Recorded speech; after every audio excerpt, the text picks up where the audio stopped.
इसलिए राष्ट्र के सामने क्या चुनौतियां हैं, मुझे नहीं लगता कि कभी कोई गुजरात में राष्ट्र के सामने क्या चुनौतियां हैं उस पर चर्चा होती हो, क्योंकि राष्ट्र की चुनौतियों को सरकार नहीं ठीक कर सकती। सरकार का काम नहीं है कि राष्ट्र की चुनौतियों से लड़े।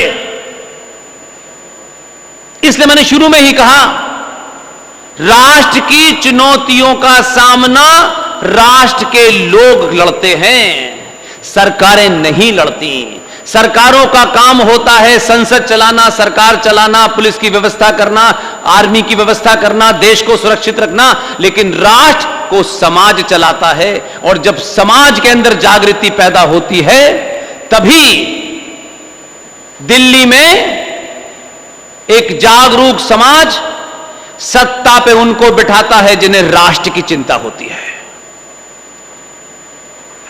इसलिए पहली बार यह हुआ, अब तक होता यह था कि सरकार बताती थी कि हम धर्मनिरपेक्ष हैं। 1976 से पहले हम कम्युनल थे, 1976 से हम सेकुलर हुए, फिर समाजवादी हुए, फिर सरकार ने बताया कि हिंदुत्व की परिभाषा क्या है, हिंदुत्व किसे कहते हैं। यह सुप्रीम कोर्ट के काले कोट पहनने वाले लोग बता रहे हैं कि हिंदुत्व क्या है, लेकिन पूरा समाज उन काले कोट पहनने वालों की परिभाषा से निर्धारित हो रहा था। जो कोर्ट में बैठे हैं, जिनका काम है भारत देश के अंदर आने वाले तमाम मुकदमों का निपटारा करें, लेकिन क्योंकि राष्ट्र कमजोर था, आपकी आस्थाएं कमजोर थी, आप लालची हुए, आप बेईमान हुए, आपको अपने होने पे गर्व समाप्त हो गया, आप अपनी पहचान से शर्माने लगे, क्योंकि आपने ये सोचा महंगा कपड़ा, महंगा जूता, विदेशों के घड़ी, विदेशों के मोबाइल ही आपकी पहचान है। यही सबसे बड़ी भूल हुई है।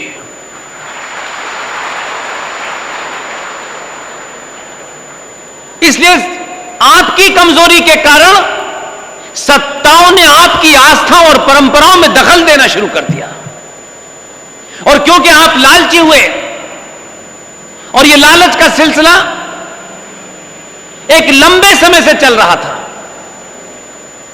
सत्ताओं ने राष्ट्र का सौदा अपनी सत्ता बनाने के लिए किया, और हमको पता ही नहीं चला कि हम कब बिक गए, हमारी कब बोली लग गई। धीरे धीरे हम इतने आदी हो गए कि हमें यह एहसास नहीं हुआ कि हम आखिर किस मंजिल को प्राप्त करना चाहते हैं। शायद यही वजह है कि कुछ लोग आज भी उस परंपरा को जिंदा रखना चाहते हैं। हम ये बात तो बहुत कहते हैं कि अंग्रेजों ने कहा फूट डालो और राज करो, ये रोज कहते हैं, हमको पता है क्या करते हैं। हमको यह भी मालूम है कि भारत राष्ट्र की जो असली शक्ति थी, जहां वो ताकत थी, जहां वो राष्ट्र के रूप में तमाम हमलावरों के बावजूद भी जीवित रहा। इसलिए शत्रु ने आपके ऊपर अध्ययन किया और उस कड़ी को जानने की कोशिश की कि भारतीय समाज इतने हमलों के बाद, इतने आक्रांताओं के आने के बावजूद भी यह समाज की शक्ति जहां थी वो क्या थी। इसलिए आपके शत्रु ने आपकी उस शक्ति को ही सबसे पहले निशाना बनाया। दुनिया में जितने भी राष्ट्र गुलाम हुए हैं, उसमें एक ही सबसे बड़ा फॉर्मूला होता है, और इसे आप निजी रूप में देख सकते हैं। कभी अपने आप से सवाल पूछेंगे अकेले में तो आपको जवाब वही मिलेगा। अगर किसी समाज को हमेशा के लिए उन पे राज करना है, तो सबसे पहला काम आपका शत्रु यह करता है कि जो आपके जितने भी आस्थाएं हैं, जिन जिन चीजों पे आपको गर्व होता है, जिन जिन चीजों से आपको अंदर एक संचार होता है क्रांति का, अपने होने का, वो धीरे धीरे आपके अंदर बिना आपको इसका एहसास कराए आपके अंदर कुंठा भर देता है। और जिन चीजों पे आपको गर्व होता है उसी के प्रति आपके अंदर एक हीन भावना का एलिमेंट पैदा करता है। और ये हुआ, आप तिलक लगाते थे, आप चोटी रखते थे, आप धोती पहनते थे, आप मंदिर जाते थे, आप सूरज को जल चढ़ाते थे, आप पीपल को जल चढ़ाते थे, आप गंगा की पूजा करते थे, आप धरती को सुबह लगाते थे। ये तमाम सारी चीजें बताया गया। ये कैसे जाहिल बेवकूफ टाइप के लोग हैं जो बताइए धरती को भी माथे से लगाते हैं, ये सूरज की पूजा करते हैं, ये गाय की पूजा करते हैं। वो तमाम जो आस्थाएं आपकी सबसे बड़ी ताकत थी, उनके प्रति आपके अंदर एक हीन भावना, इंफीरियरिटी कॉम्प्लेक्स, एहसास कमतरी आपके दिमागों में भर दी गई ताकि आप उस ताकत से धीरे धीरे धीरे धीरे दूर होने लगे। और यह सिलसिला उस वक्त चला जब भारत में अंग्रेजों ने आने के बाद पहला बड़ा सबसे हमला किया, जिसके शिकार आज भी भारतीय राष्ट्र के लोग हैं।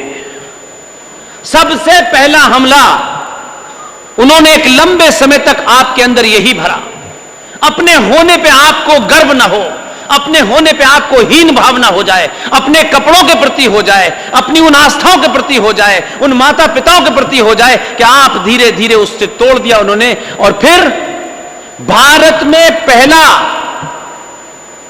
क्योंकि शत्रु ने आपकी खूब स्टडी की और यही युद्ध में होता है, चाहे वो लड़ाई बॉर्डर पे हो तब भी स्टडी करके होता है कि भारत के पास कौन सा सबसे बड़ा फाइटर प्लेन है, उसमें क्या क्या खूबियां हैं, तो हम जब हमला करें तो उससे ज्यादा ताकतवर फाइटर प्लेन लेके आए तभी हम जीतेंगे। लेकिन वो हथियारों की लड़ाई है, सेना के बीच की लड़ाई है। लेकिन जब समाज को जीतना होता है तो आपको कैसे जीता जाए, उसके लिए भारत में पहला जातिगत कास्ट सेंसस किया गया, जनगणना की गई। और अंग्रेजों ने किया, ये दलित है, ये ठाकुर है, ये बनिया है, ये ब्राह्मण है, इसका सिलसिला चला। और जब वो यहां से गए तो एक सबसे बड़ा झूठ बोला गया, हमारे नेताओं ने बोला और आज भी बहुत सारे लोग बोल रहे हैं। 15 अगस्त 1947 को भारत आजाद हुआ है, यह दुनिया का सबसे बड़ा घोटाला है। झूठ बोलते हैं हमारे यहां लोग, और समाज अपने निजी स्वार्थों के लिए सुनना नहीं चाहता। मैं, मेरा परिवार, मेरी पत्नी, मेरी मां, मेरा बहन, बस खत्म। मेरे पड़ोस में किसी का घर लुट जाए तो मुझे उसको सहयोग नहीं करना है। शर्मा जी ने 3 कार खरीदी है तो मेरे पास 4 कार आ जाए, चाहे मैं लुट जाऊं, चाहे मैं बर्बाद हो जाऊं। हमने अपने पड़ोसी से मुकाबला तो किया, लेकिन यह मुकाबला कभी अपने आप से नहीं किया। इसलिए आज पूरे देश में जब भी चुनाव होता है, वो ताकतें आज भी इस बात को सबसे पहले लाती हैं, यहां कितने मुसलमान हैं, यहां कितने दलित हैं, या कितने ब्राह्मण हैं। और वो ये करने के बाद जो इस देश की शक्ति थी, जो 95 करोड़ सनातनी हिंदू थे, उसको तोड़ना शुरू किया। और क्योंकि 15 अगस्त 1947 को भारत आजाद नहीं हुआ, 15 अगस्त 1947 को भारत में ट्रांसफर ऑफ पावर हुआ, सत्ता का हस्तांतरण हुआ, आजाद नहीं हुआ। लिहाजा वो मानसिकता आज भी है हमारे नेताओं में। एक राज्य है,